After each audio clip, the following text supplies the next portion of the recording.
Hey there, this is a quick video to show you the grow tent that I created in the corner of my basement, which is currently for sale on Craigslist. As you can see right now, I've got the thing sealed up, the doors are shut, the fan's on, and you can just see a little bit of light peeking out through a little access panel that I put on the side, and that's about it. So I'm going to zoom in a little bit. I'm going to just give you a quick tour of the outside. Sorry I can't get too far enough away that you can see this thing, but you can see how it's nice and taut, right? The corners are sealed with duct tape. This here is a little access door that I put in.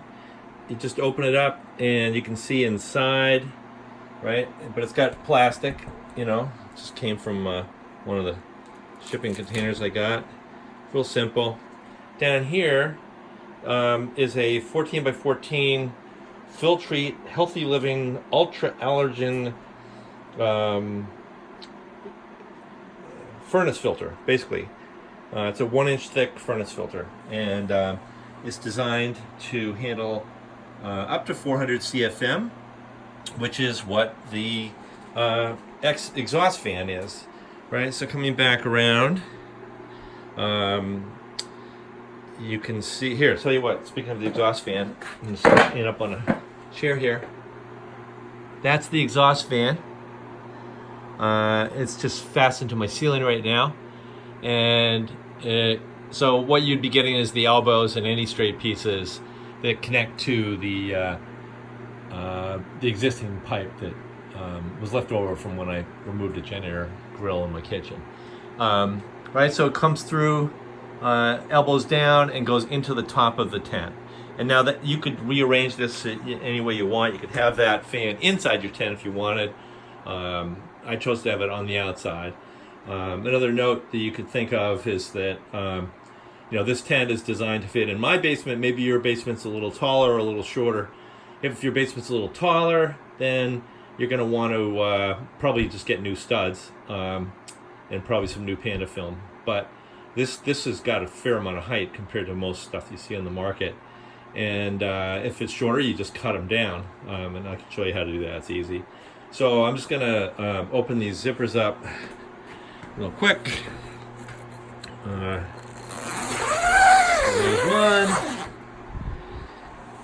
one. Sorry, this is not very professional, but I haven't had anything here for a couple of months now, so here I'm going to roll this up a little bit. That's all I do is just kind of roll it. And what I did was the plastic film needs to be kind of, you know, have a weight at the bottom. So what I did was I built in a, geez, I can't do this with one hand.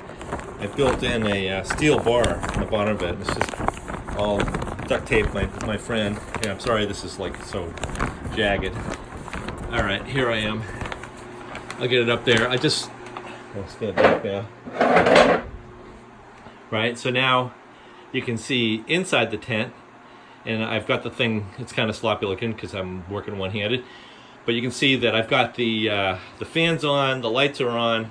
I've got a couple of my little custom-made Scrog frames, which are for sale separately. See the bottom of my listing for that.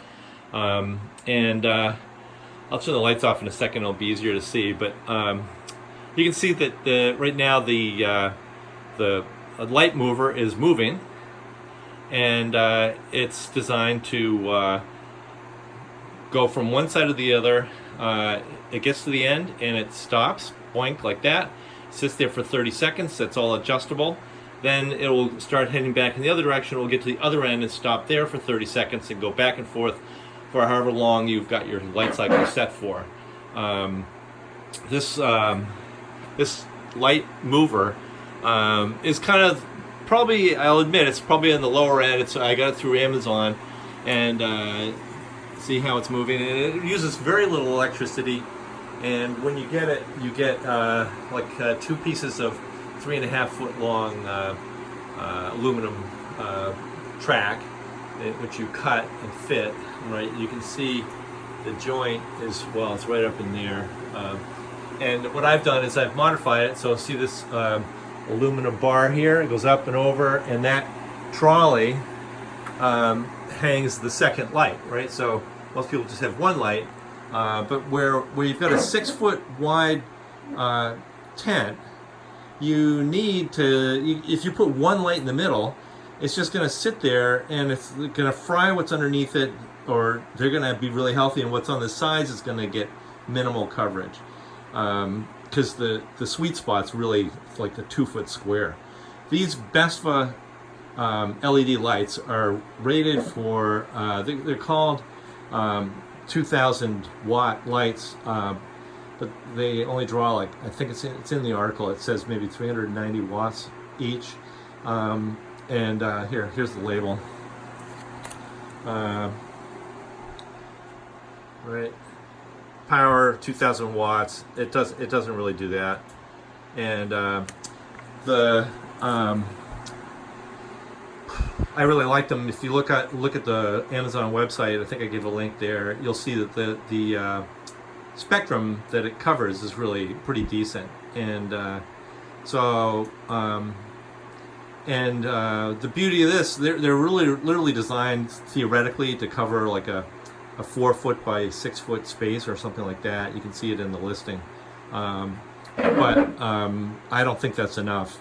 So that's why I got 2 lights and put them on the light mover. And if you look up light movers, you'll see that you get way better results, because what happens is the light's coming in. It's kind of like what happens with daylight. It's coming in from different angles during the day. So this, like, you know, your canopy, instead of just getting all the light just at the top, it's getting it down the sides as well. So you get really good results. I'm going to flip these lights off. Makes it a little easier. Right, so right now the fan's on. I'm going to turn it off, and that is done over here. And you can do this differently. So I'm going to turn that off. And you're getting this Blizzard, no, what is that, Blizzard? Blizzard wall-mounted swivel fan. I don't have it on right now. Wait a minute, I can turn it on. Here we go. Right, and then there's another one down here. Right, and there's another one floating around somewhere that I'm including. This one is not included. I've got these basically set. I've got 2 different plug strips. This one here I'm keeping, I believe. That one there is got an insurance policy with it in case you blow out your lights or something like that. And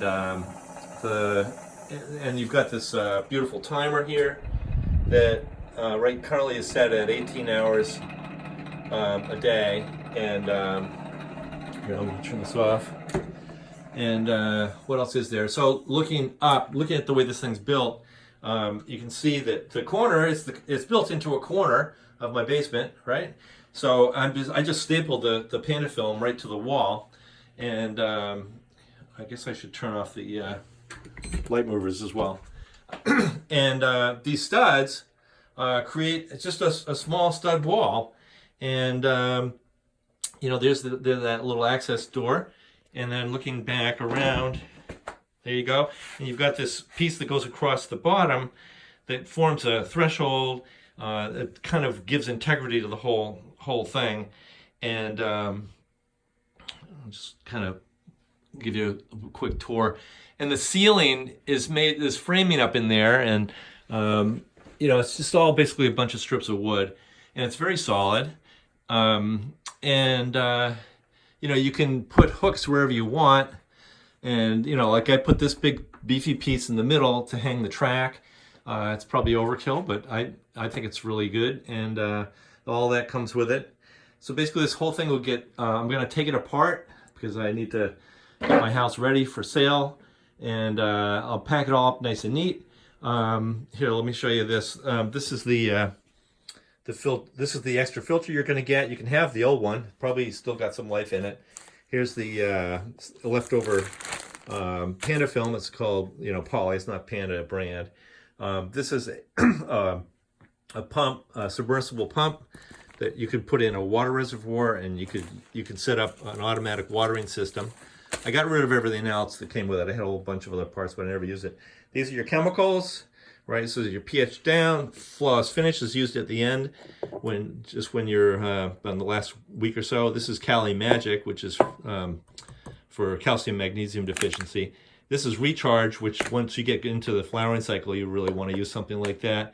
Great White is the mycorrhizal stuff that I planted. Everything. Clonex is good stuff for doing clones.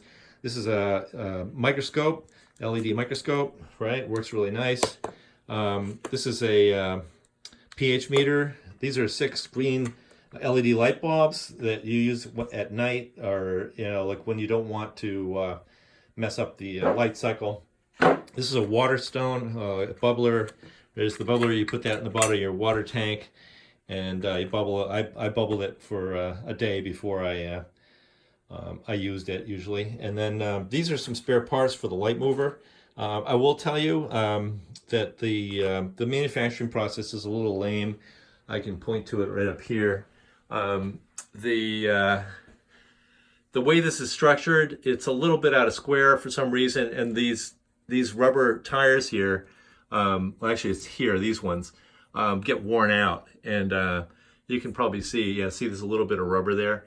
So it wasn't a big deal for me, but you could probably, you can. So they gave their solution was to give me more rubber tires. So there they are. There's some extra hose that goes with the submersible pump if you want to use that. Let's see, those are the humidity domes. There's 4 of them, and there might be some other miscellaneous stuff that I'm missing, but that's basically it in a nutshell. So I think this is a reasonable deal. I'm going to give you some pointers on how to put this thing together, and all be packed up nice and neat. So it's basically everything you need to get going to put it into a corner. And if you don't want it in a corner, you want it freestanding. If you have the space, you're just going to need a few more studs. You're going to need to create a wall around the back sides, which I had walls there already. And so that's basically it. Thanks very much.